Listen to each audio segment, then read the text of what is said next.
Pues sí quisiera que ustedes me esbozaran un poco sus intereses, pero muy brevemente, y en qué sentido desean la asesoría de mi parte, porque una asesoría la podemos dar en muchos sentidos, tanto para elaborar una ficha como para hacer un artículo, un ensayo. ¿Qué es lo que, para qué les soy útil yo?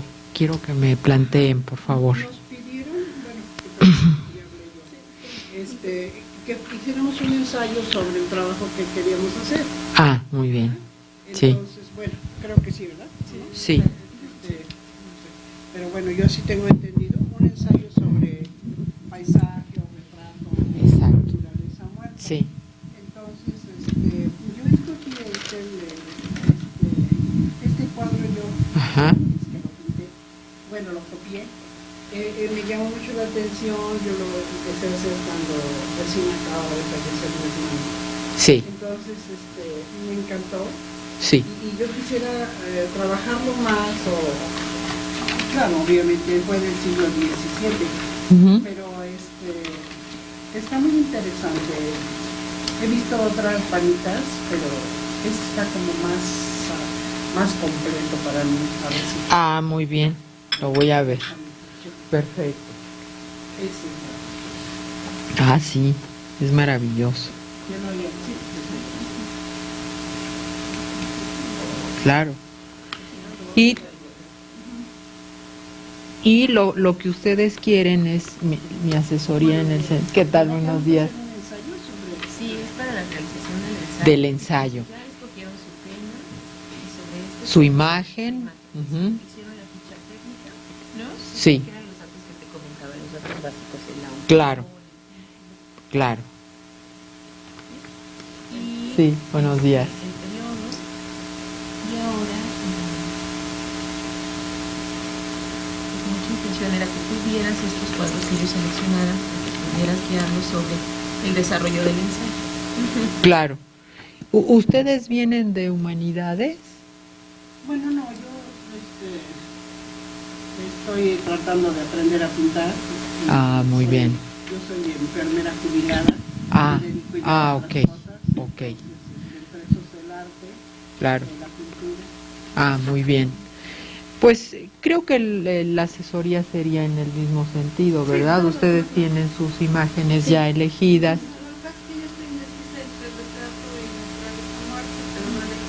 Pero va a haber otros momentos, ¿no?, de asesoría, que me imagino en las otras dos ocasiones o una, no sé cuántas son, ya veríamos los avances, ¿verdad? Incluso sería bonito que nos reuniéramos desde las 8:30 para que viera sus avances, o si no, que me enviaran o le dejaran una impresión a Silvia para que yo revise. Incluso me quedo aquí en Puebla, todo un día lo dedico, aparte de la plática, de la asesoría así en vivo, a revisar los textos y se los dejaría a Silvia o los recogen ustedes ese mismo día. Eso sería bueno cuando ya haya algo adelantado. Entonces, por lo que me platican, ustedes quieren saber cómo abordar, ¿verdad?, su objeto de estudio.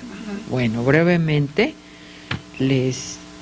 saben que lo primero que yo les pediría es que no se prejuicien, no traten de escribir como escribe el del libro que han consultado, sino de ver cómo organiza su material. Por ejemplo,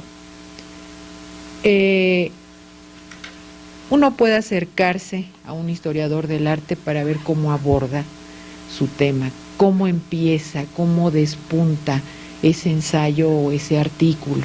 Les voy a decir brevemente, antes de seguir en este hilo, qué es un ensayo, qué es un artículo, ¿no? Miren, si ustedes hacen un artículo, el artículo tiene un poco el sentido de un modo de exponer ideas que fue la disertación francesa del siglo XVIII, que era presentar un tema, elaborar una tesis, lo que se llama tesis o una hipótesis en este caso, respecto del cuadro, el cuadro o imagen vamos a llamarles, u objeto de estudio mejor. Ahorita les digo por qué. Y entonces, de ahí, de mi observación primero, después elaborar una hipótesis para hacer un artículo, vamos a decir, presento la obra. Se trata de una obra del tarará. Lo que me interesa de esta obra es la luz, por decirlo así, o la composición, ¿no?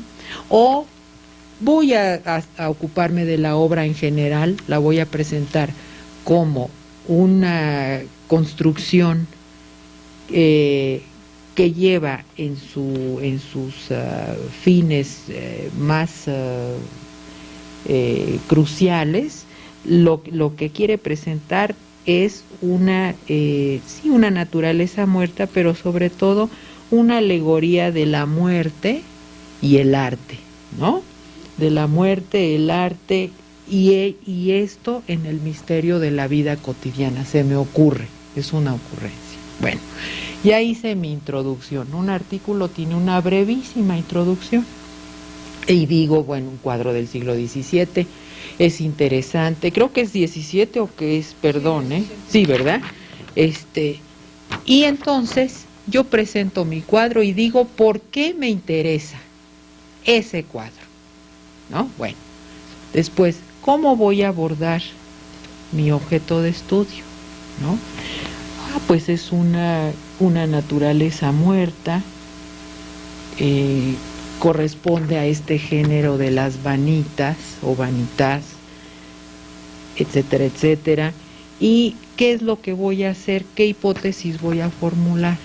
Una hipótesis es una fórmula que yo me hago a mí misma, ¿no? Para, en su capacidad de síntesis, en la capacidad de síntesis de esa hipótesis, yo tomarla como punto de partida y desarrollar mi artículo, ¿no? Por ejemplo, en esta, ¿qué hipótesis puedo formular? Bueno, eso ya es de acuerdo a los intereses de nuestra compañera, pero se me ocurriría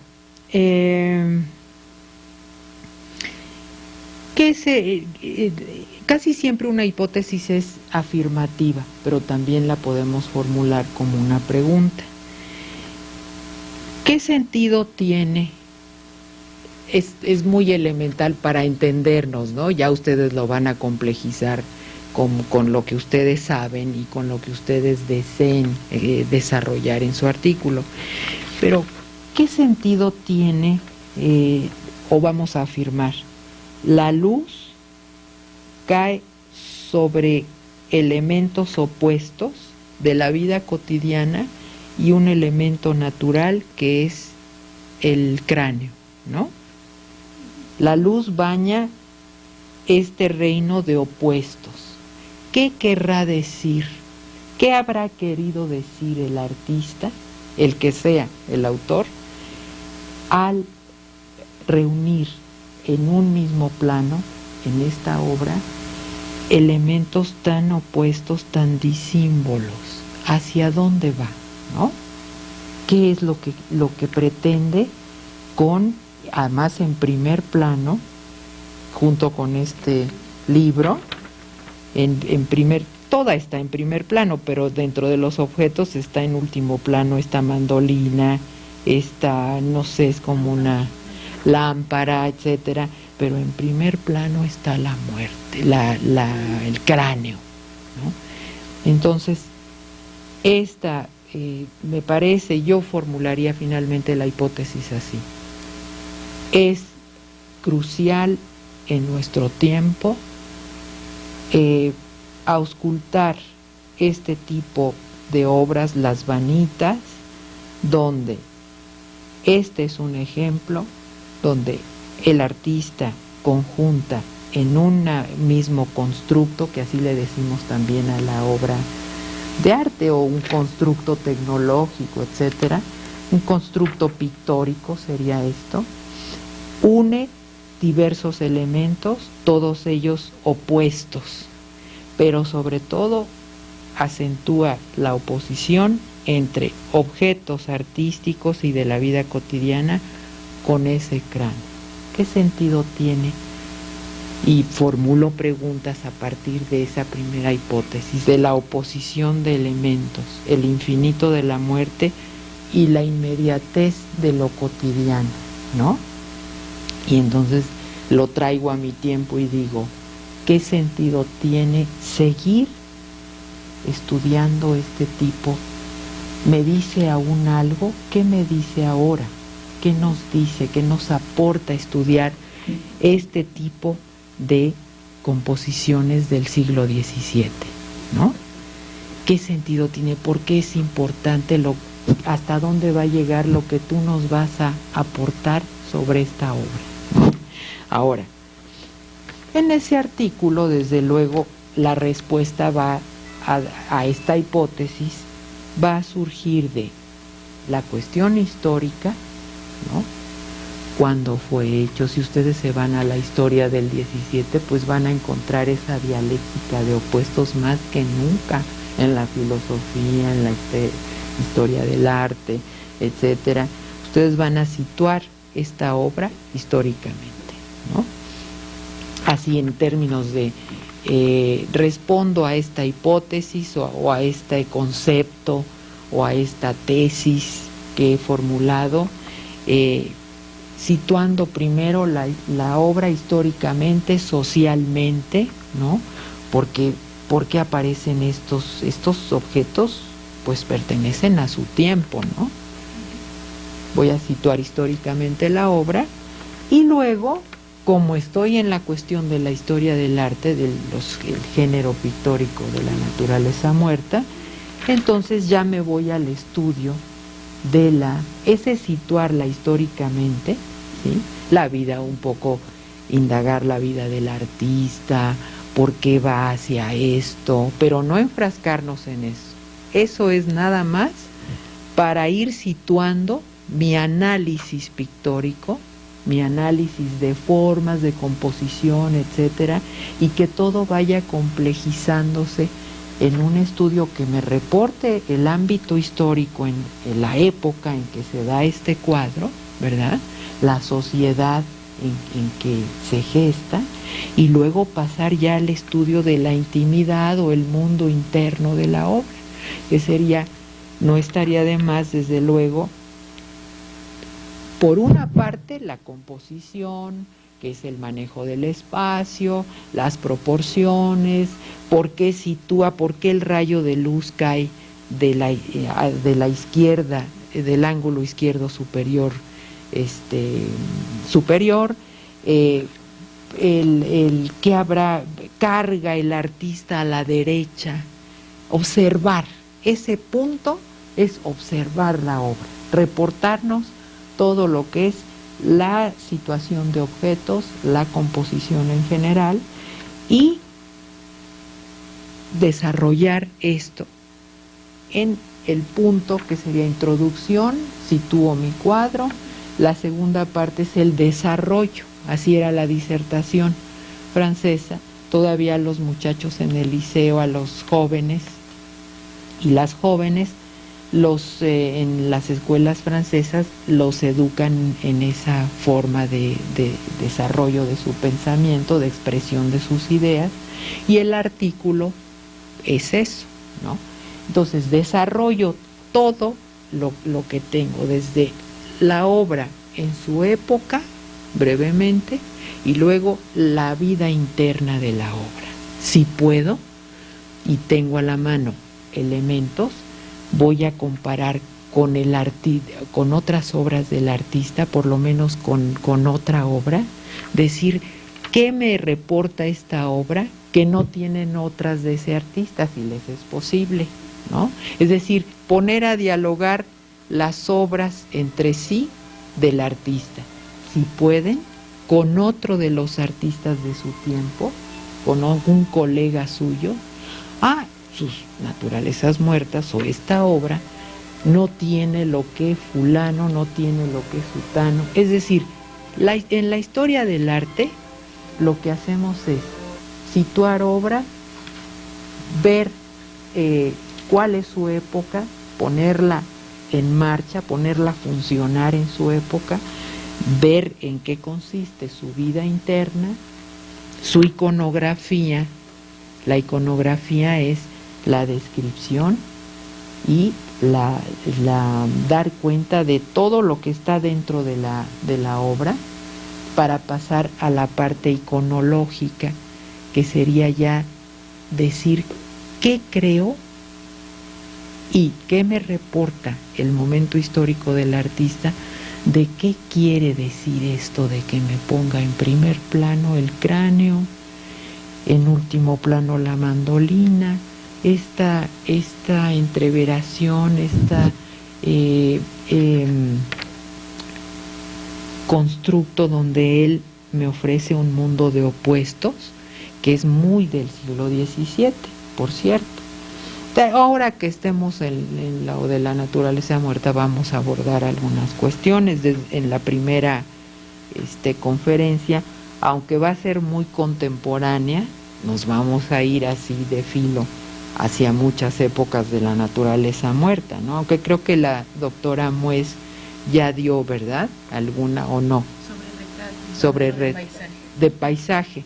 Pero en esa primera conferencia yo tengo el hermoso deber, pues, de situar a la naturaleza muerta desde las primeras que se conocen, ¿verdad?, en Pompeya, unos cuantos ejemplos para llegar a lo que yo quiero plantearles del siglo XX, nuestras vidas como una naturaleza muerta, que suena así como de locura, pero sí se puede. Ya tengo un registro así de fotos. Me he salido a la ciudad a fotografiar basureros, rincones, un montón de cosas, ¿no? Y pintores que he descubierto que hacen naturalezas muertas con cuerpos desnudos, como también este hombre que vino, ¿cómo se llama? Spencer Tunick. Esa es una gran naturaleza muerta viva, ¿no?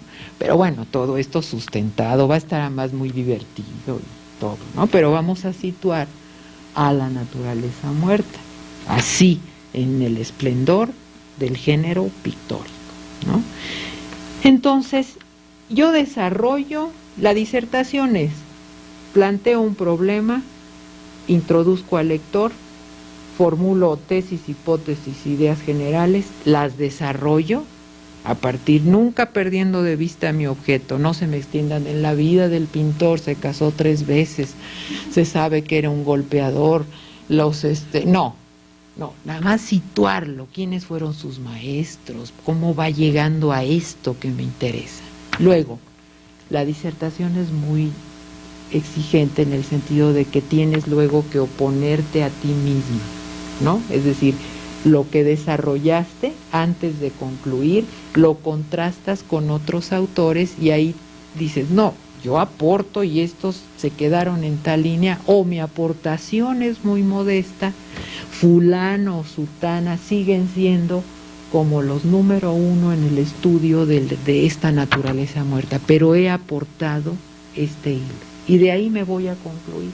Bueno, ese es el artículo que viene de la disertación. El ensayo, que ese es el que a mí me encanta.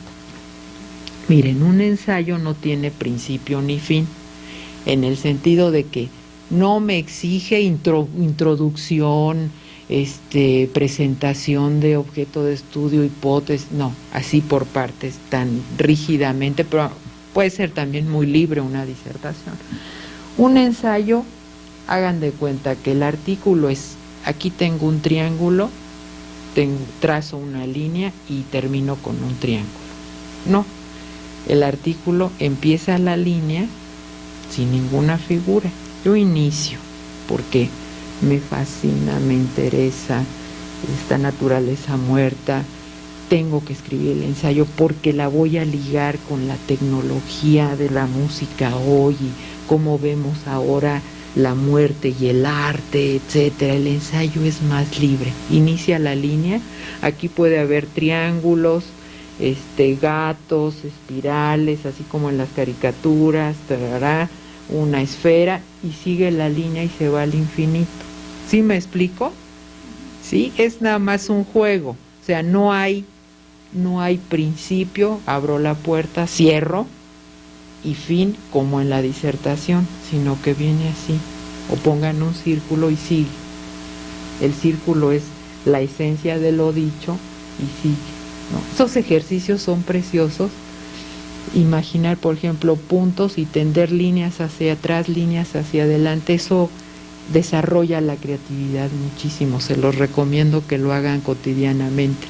Tender líneas, hacer figuras en la imaginación, así velozmente, lentamente, es maravilloso. Entonces, el ensayo es iniciar libremente, plantear como se me da la gana. Ahorita digo qué quiere decir eso, se me da la gana, y sigo y pongo un punto final, pero ese punto final es un umbral explícito hacia otra cosa. Por ejemplo, yo inicio, ¿cómo se llama el autor? Steinway, ahí está No importa. Bueno, el autor no es muy conocido. Es que también eso pasa en la historia del arte. No me voy a ir por ahí porque se nos acaba el tiempo. Pero fíjense que muchas veces los no conocidos son geniales, son fantásticos, aportan muchas cosas. Pero la historia del arte, como también ha sido una historia de jerarquizaciones y de comercio de ciertos artistas, deja de lado a otros, ¿no? Eso va a salir en las conferencias que vamos a dar. Pero mi ensayo, por ejemplo, dijiste Horkheimer, o cómo se llama este hombre. Este es Steinway. Harmer Steinway y su naturaleza muerta. Steinway y la liga entre el arte y la muerte en el mundo contemporáneo, en el arte contemporáneo. Fíjense ya qué título tan diferente, por ejemplo, a un artículo que me puedo lanzar también, muy libre pero más centrado. El otro yo lo titularía el nombre del cuadro, coma, de fulano de tal, el artículo, más centrado, más al grano. ¿Qué me va a permitir el ensayo? No solo ver lo que voy a desarrollar en mi artículo, ¿no? En lo que ya abordamos, sino que voy a poder conectar a ese cuadro y el mundo artístico de este autor, por ejemplo, con autores del siglo XX que también han trabajado la liga de arte y muerte, ¿no? Esto que él trabaja viene ya desde el manierismo, ¿no? El manierismo lo instaura, este tipo de juego de oposiciones tan acentuado. El manierismo, ya esa transición del Renacimiento al Barroco, así iconográficamente y compositivamente ya lo trabaja. En mi ensayo, entonces, ¿qué título le habíamos dado? Es un decir, no es que lo tengan que hacer así. ¿Qué título habíamos dado al ensayo? No. Algo dijimos. Nuestros artículos. Ligar esa naturaleza muerta con el mundo. Por ejemplo, la podría comparar con una naturaleza muerta de un realista expresionista como Max Beckmann del siglo XX, con otra de Otto Dix, es decir, con gran libertad. Así como fulano de tal congrega en su espacio estos opuestos, el cráneo, la mandolina, los libros, la infinitud marina y también el simbolismo del caracol, que es como para 10 conferencias lo del caracol nada más en la historia del arte. Por supuesto. Bueno, no naturaleza, perdón. Sí, sí, sí. Lo he observado ahora que Claro. pero es muy importante así. Hay una que nos escribió la maestra Paula, de cuando está un niño muerto, una señora, y hasta arriba hay un caracol. Claro, caracoles en todas las culturas, bueno, todas las culturas que tienen contacto con el mar, por supuesto, tienen diversos significación, ¿no? El caracol. Pero en este ensayo, entonces, con toda libertad, diríamos,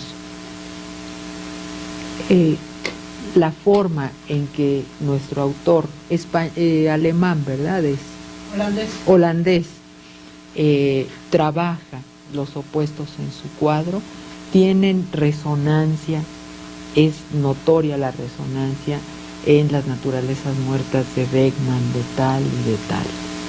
Y hago una comparación, por ejemplo, puede ser un ensayo donde yo compare nada más las composiciones y la significación del choque de opuestos en Beckmann y en este hombre, o también puedo de ese cuadro irme a la vida estética en la sociedad de mi tiempo, así como plantea en su constructo pictórico tal autor la lucha de opuestos. Vemos en la sociedad contemporánea holandesa, para no salirnos de Holanda, ¿no? La misma lucha en el nivel fulano, sutano, mengano. Es decir, un ensayo me permite ir con toda libertad siempre y cuando haya una coherencia. Puedo tender varios hilos o solo uno, ¿verdad? Me permite conectar con muchísimos elementos, ámbitos de mi tiempo y de su propio tiempo a ese autor, sin tener que demostrar nada. En el artículo no es que científicamente tengamos que demostrar nada, pero sí hay un rigor más estricto en su formato. En cambio, el ensayo, como les dije, empiezo así, ¿no? Como los medios tiempos en la música, ¡paf! Como el fado, ¿no? ¡Paf! Empiezo mi ensayo. Se crean figuras, sigo y no hay un fin. Yo le pongo un fin como me da mi gana, como el ensayo fue tomando vida, le pongo un fin, ¿no? Entonces, ustedes pueden elegir la disertación que nos va guiando más fácilmente, la forma disertación en el artículo, o hacer un ensayo muy libre, pero eso sí, no por ese exceso de libertad que tenemos en el ensayo, nos vamos a ir por las ramas. El arte del ensayo es conectar mis temas centrales con una multitud, ¿no? O con 2 o 3 elementos externos a ese objeto de estudio, pero siempre guardando un equilibrio, porque a lo mejor ya estoy entre la muerte en el mundo contemporáneo, ya me fui de la pintura, es decir, estamos en la pintura y de ahí salimos a hablar de la muerte en el mundo contemporáneo, muerte y arte, otros artistas que trabajan esa unión de la muerte y el arte, sin embargo opuesta, ¿no? Y guardando un cauce, ¿verdad? El cauce se puede ensanchar, se puede estrechar, pero tengo también que guardar una coherencia, un hilo, etcétera, ¿no? Pero yo pongo el punto final donde yo quiero ponerlo, ¿no? Esa es la leve y gran diferencia al mismo tiempo entre un artículo y un ensayo, ¿verdad? Ahora, ¿tienen algunas preguntas? ¿Traían ustedes ya preguntas? ¡Ah, qué lindo! Que vamos a ver a Ensor, eso va a ser bellísimo. Sí, la exposición es una maravilla y les voy a mandar, vamos a escanear los artículos del curador belga que se dedicó a la pintura, está hermoso su ensayo, van a ver ahí que son ensayos los que hicimos, y a mí me pidieron sobre la obra grabada, que es maravillosa. Nuestro fin es ir a ver las naturalezas muertas, pero vamos a ver toda la exposición, que además se dieron el lujo de montar una... Hola, qué gusto, ¿cómo estás? Breve. Una cree que todo el Ola Olmedo se cae encima de Ensor. No, son 2 salas pequeñas pero de joyas, una tras otra. Hermosa, hermosa, en una sala, y además no dividieron de acá los cuadros, acá los grabados, no, sino que están de acuerdo a temas, a intensidad del tratamiento del tema, están entreverados los cuadros con los grabados. ¡Ay, está! Claro, claro. Quedó bellísimo el catálogo, ¿verdad? Está muy bonito. Bueno, entonces los otros son esto. Este es un... Ah, ok. Ah, muy bien. Ah, eso sí les digo, qué bueno que me dijiste que vas a trabajar fotografía. Siempre tenemos que no definir en cada artículo que hacemos qué es la fotografía, pero ojo, no vamos a analizar, a valorar, a enfrentarnos de la misma forma a un cuadro que a una fotografía o que a un grabado. Estéticamente sí, el primer acercamiento es así, la fascinación, ¿verdad?, que nos inunda, y la primera impresión, ¿no?, el mundo de sensaciones, que Gilles Deleuze a eso le llamaba el percepto y el afecto, que lo vamos a ver aquí, que es una categoría maravillosa. ¿Qué es lo que pasa cuando descubrimos algo y ya luego viene el coco a situar y a analizar? Y ahorita te doy la palabra, ¿eh? Tienes 15 minutos yo porque soy neurótica. Sí, 12. Pero qué bueno que me muestran esto, y aquí está Débora, que estará de acuerdo en que no podrán abordar de la misma forma un cuadro que una foto, que una escultura o que un edificio, ¿verdad? Entonces, en nuestro ensayo, en nuestra pieza de disertación o artículo, porque también podrían hacer una pieza a la francesa, ¿verdad?, una disertación con todos sus elementos, o el artículo que está entre la disertación y el ensayo, de acuerdo a esto que hemos estado planteando. Entonces, la fotografía tiene desde luego grandes diferencias con un cuadro, ¿verdad? Porque, por ejemplo, el mundo, la textura, bueno, esta no es una, bueno, la textura en una fotografía está sugerida,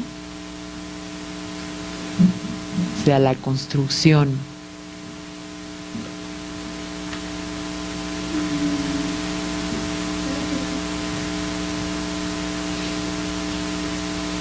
Cuando nos enseñaron en los 70s qué era la textura, había maestros, y me dan una infinita ternura, ahora ya no existen, ya murieron, pero nos enseñaban que la textura es la parte última de las cosas, ¿no? Lo táctil, la fase última de la materia, por ejemplo en la pintura, la textura era esa última fase compleja, material, que resulta de toda la elaboración psíquica, tanto emocional como corporal, la entrega del artista a su obra. Se basaban mucho en la pintura para explicarnos la textura, pero desde luego que la fotografía, y aquí está la doctora Débora, tiene también un mundo textural, la textura en la fotografía como también en las otras artes, es también el proceso de construcción de la obra, de que nace a que llega a esta etapa, ¿no? Aquí la textura pues es la del papel, pero también existe una textura virtual, ¿no? Y real dentro de su idealidad en la fotografía. Entonces, en un artículo sobre esta pintura de Ensor, tiene que sentirse esa diferencia de no analizar una foto como si fuese un cuadro, aunque hay paralelos, se pueden hacer analogías, etcétera, pero no es lo mismo. Entonces, no sé si tengan ustedes algunas dudas a partir de lo que hemos estado planteando y me las quieran exponer. ¿Podríamos tomar correo y eso para...? Sí, claro. Elia Espinosa. O sea, ahorita que trabaje la documentación para que trabajen ahorita hasta la siguiente asesoría. Les traje unos artículos que desde luego ya sé que va a ser escaneado y en PDF tengo dos ayudantes que ya están escaneando los artículos que les vamos a mandar, pero traje para los que van a elaborar que están aquí presentes con el fin de tener una asesoría para su ensayo o artículo, pero de veras que se sienta los que me entreguen un artículo o una disertación estricta, casi a lo Voltaire, 18esca, un artículo o un ensayo, ¿no? De acuerdo a lo que hemos planteado, las diferencias entre esos tres géneros, etcétera. Miren, les traje un librito que es muy conocido de la antigua colección, el primer capítulo de CEP 70, que fue una colección muy bonita, muy libre y muy sustanciosa de los 70, de Enrique F. Gual, que escribe La pintura de cosas naturales. Les traje una copia para que la reproduzcan rápido aquí y ya. Y uno que es fantástico, Valoración teórica, poética y social de la pintura de bodegones. Este es crucial, va a ser un puntal para nuestra primera conferencia y para las otras también, ¿no? Para la primera del día, que es 21, ¿verdad? De mayo, creo. Bueno.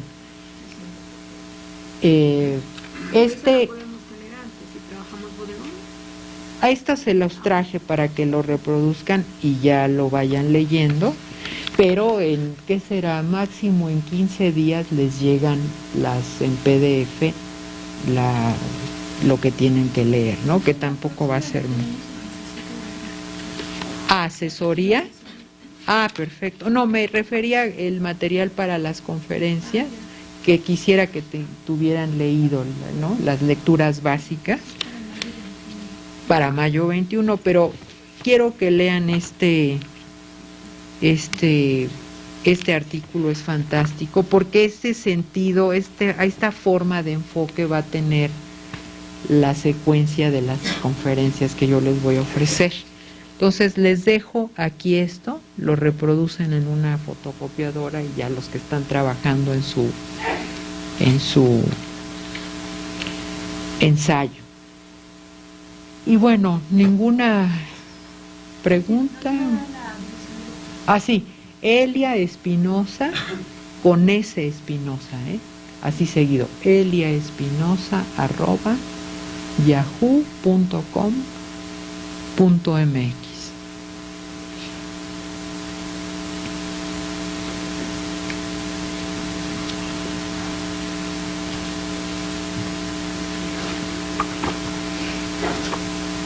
Cualquier duda que tengan, escríbanme con toda confianza a partir de lo que hemos platicado ahora, y cuando venga, eso sí quisiera, el 17, ya se nos termina el tiempo, el 17 ver sus avances, ¿no? O si tienen algo antes, me lo mandan. Que no me manda nada, ese día que yo venga, me quedo al otro día para leer y para reunirnos, no sé si puedan ustedes, ¿no? Arreglamos Yo leo aquí, no me llevo los trabajos, nada, los avances. Los leo aquí, ¿verdad? Y los comentamos todo un día. Lo podemos dedicar a eso, ¿no? Bueno, entonces, regreso a esto. Empezar el ensayo con un pequeño abstracto, porque Exacto. Sí, eso decíamos, sí. En el ensayo también tenemos que presentar el objeto de estudio, claro, aunque no las razones, por supuesto, ¿sí? Pero vamos a enfocar y a relacionar ámbitos y dimensiones, ¿no? Tanto epistemológicas como históricas, como sociales, como políticas, de una manera más libre que en una disertación, ¿no? Y no tenemos por qué dividir, como en un artículo, las fases de mi investigación para llegar a un resultado, como en el ensayo. En el ensayo puede ser un ensayo de una pieza sin divisiones, ¿no? Pero siempre con el tipo de coherencia que guarda un ensayo, que se parece, pero que también es muy diferente al de una disertación, ¿no? Pues sí, ya para el trabajo de una pequeña biografía Sí, decíamos que en la introducción tú nos sitúas al pintor, su época, los problemas, lo que te interesa de esa obra que vas a analizar o que nos vas a presentar, cómo la vas a presentar, etcétera, y ya te sueltas en el desarrollo de tu propuesta. Entonces el 17 nos vemos. Si les repito, si ya tienen algo y me lo quieren enviar, perfecto, yo lo voy leyendo. Si no, aquí lo hacemos todo en varias horas. Pero la idea del 17 sería tener ya la presentación del objeto de estudio, vamos ahora situar al pintor en su época. Exacto. ¿Iniciar con el desarrollo o con la descripción? Con lo que alcance a hacer cada quien, ¿eh? ¿Sí? A lo mejor ya tienen el trabajo, ¿no? Sí, puede ser. ¿Esto de quién era? Este lo tenemos nosotros. Este es lo nuevo de Alba. ¿Sí? Ah, ok. Sí. Y este tuyo, ¿verdad? Esto ya me falta.